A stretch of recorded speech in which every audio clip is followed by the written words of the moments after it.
Hello friends, this video on States of Matter Part 21 is brought to you by examfear.com. No more fear from exam. Before watching the video, please make sure that you have watched Part 1 to Part 20. We'll take some questions now. The first question is, what will be the minimum pressure required to compress 500 dm cube of air at 1 bar to 200 dm cube of air at 30 degree Celsius? So here you see the temperature is constant, right? Temperature is constant. If my temperature is constant, I can apply P1 V1 is equal to P2 V2. Correct?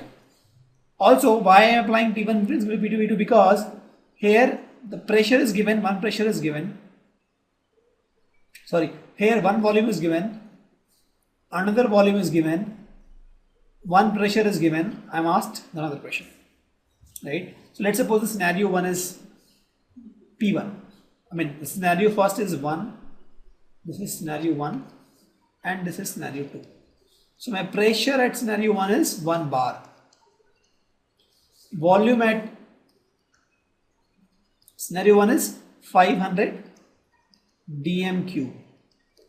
Similarly, my pressure at scenario 2 is what? Something we should define, right? Let this be X. Volume at scenario 2 is 200 dm cube. So apply the formula P1 V1, that is P1 is 1 bar into 500 dm cube is equal to P into 200 dm cube. Dm cube cancels. So what I get, P is 500 by 200, it is 2.5 bar. And that is my answer. Please write units also so that you can cancel and you get the final unit easily. Correct? Easy question.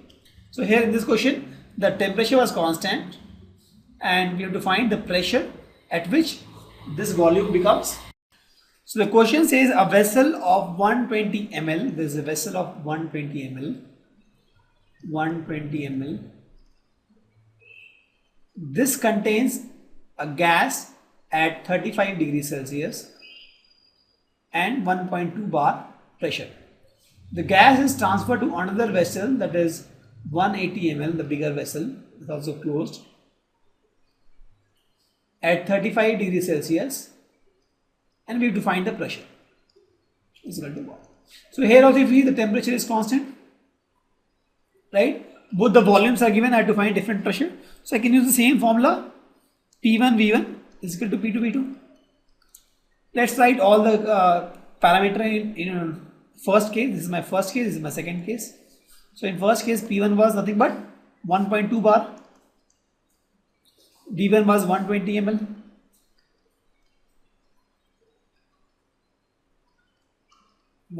ml, here P2 is what? Something we have to find, and V2 is what? 180 ml. Let's use the formula P1 V1 is equal to P2 V2. So P1 is what? 1.2 bar into V2 is what? V1 is 120 ml is equal to P2 is what? Let's be a P, and V2 is 180 ml. ml cancel. So what you get? P as, if you solve this, 1.2 into 120 by 180 bar. You solve this, this comes out to be 0.8 bar. Correct? This is my pressure. Very easy to find. Let's take another example. So here my temperature is constant. Using the equation of the state, the temperature is constant. I have to prove that the density is proportional to pressure. So the equation I have is PV is equal to nRT, right?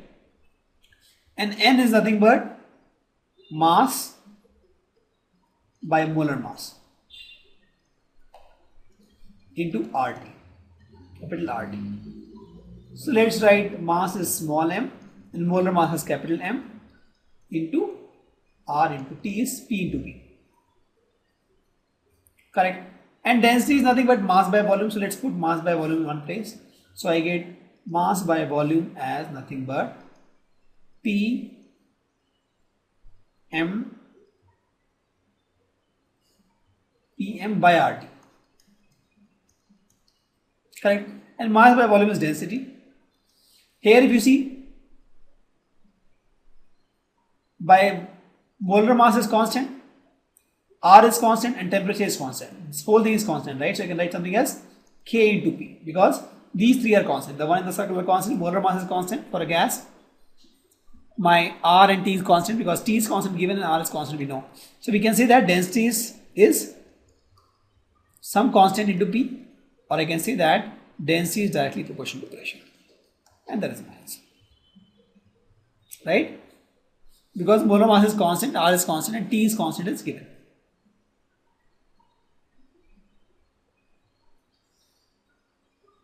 So the question says at 0 degrees Celsius, the density of certain oxide, I don't know which oxide, at 2 bar is same as that of dinitrogen at 5 bar. So density is nothing but MP by RT. This formula we know.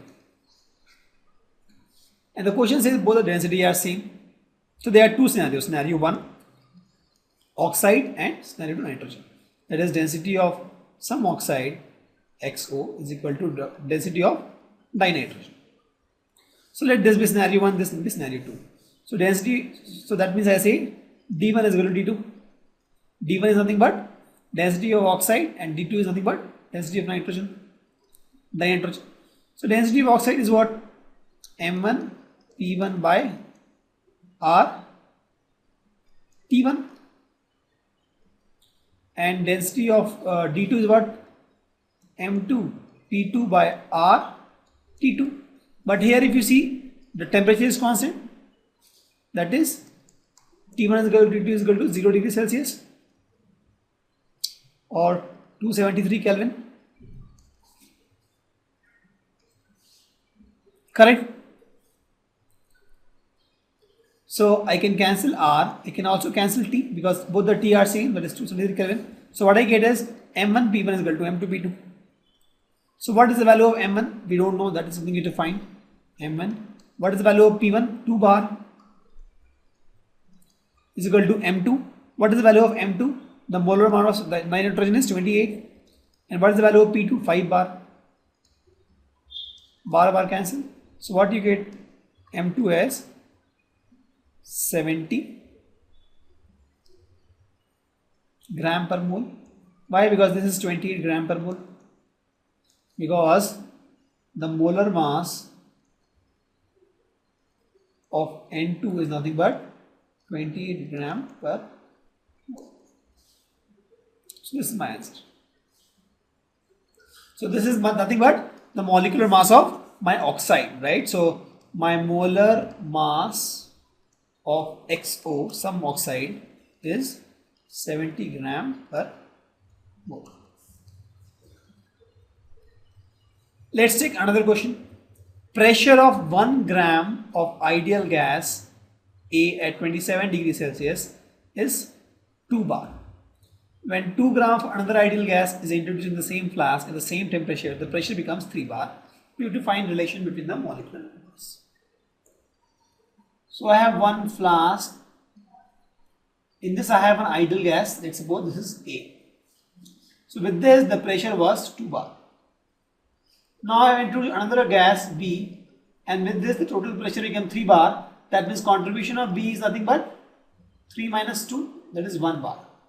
So A contributes 1 bar, A contributes 2 bar of pressure and B contributes 1 bar of pressure. Total pressure is 3 bar.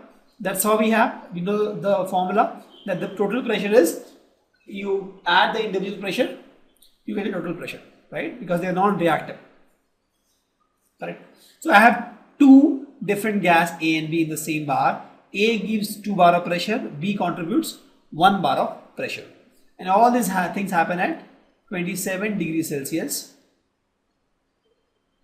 Correct? And A is 1 gram, and B is 2 gram. So if you see, 1 gram of A and 2 gram of B. These values we have. So what we have to find? We have to find what? The relationship between the molecular masses. So the formula we know is nothing but PV is equal to nRT. but we know the mass and we have to find the relation between the molar mass. So instead of N, we'll say mass by molar mass into RT. Correct. What are the constant part here? My temperature is constant. This is constant. R is constant. So I can say that in this case, PV m by small m is equal to RT, and that is my constant.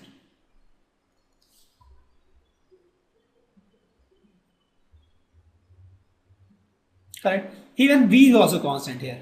My V is also constant because the flask volume is constant. So it's RT by V is constant.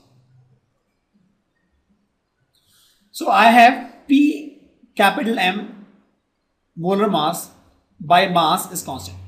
So I can say that P1 M1 by small m1 is equal to P2 M2 by small m2. Or let's use the term A and B. A, instead of to use the term B because we already have gas A and gas B. So what is the pressure by A? Pressure by A was 2 bar.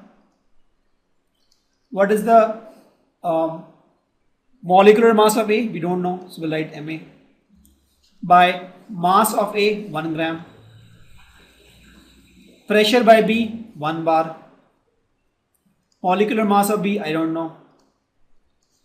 And mass of B, 2 gram. So if you see gram, gram cancel, bar, bar cancel. What I get is MB is equal to 4 times Ma. And this is the relation between the molecular mass of gas A and gas B. Easy to find. See, what you have to do is to find first what are things constant. So in this case, my temperature is constant and the volume is constant. Right? Temperature and volume is constant. And then instead of N, I am using molecular mass by mass because mass is given and I have to find relation between the molecular mass. So I used this, right? Mass by molecular mass instead of N. And then I found the equation where I could say that P into capital M by M is constant because R T by B is constant. And then I could find the relationship easily. Thank you.